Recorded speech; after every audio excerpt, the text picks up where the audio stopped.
Servo valves are among the most sophisticated little machines in the world.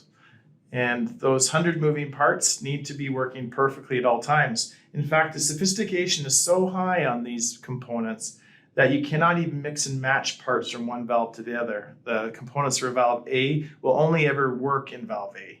You couldn't put that in valve B because even though it's the same make and model, the sizes are slightly different, right?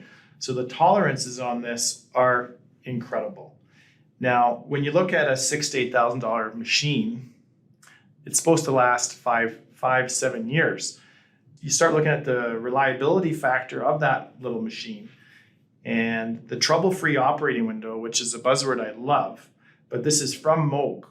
And Moog says that the trouble-free operating window of a servo valve is essentially 1 year. And that's if you run in exceptional lubricant quality, a quality that I rarely see. So by definition, that means the opposite also applies, that the trouble-free operating window of these valves, when you're above that oil quality, which is what I always see, is 0 hours. So the challenge really is that when you don't have a trouble-free operating window, or your trouble-free operating window is 0 hours, you have no predictability on when that component's going to fail. And guess when it usually fails? 4 a.m. on Sunday morning.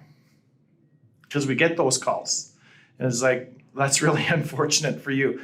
Now, that is a completely avoidable situation. You didn't have to be even there.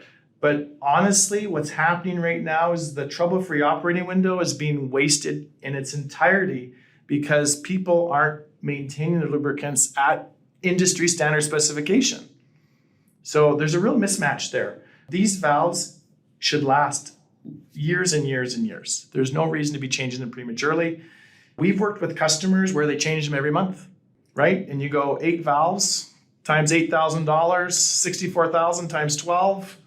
Do the math there. We're $800,000 a year in servo valves. This is ridiculous. This is unnecessary. This is wasteful, and it is not a recipe for success or reliability.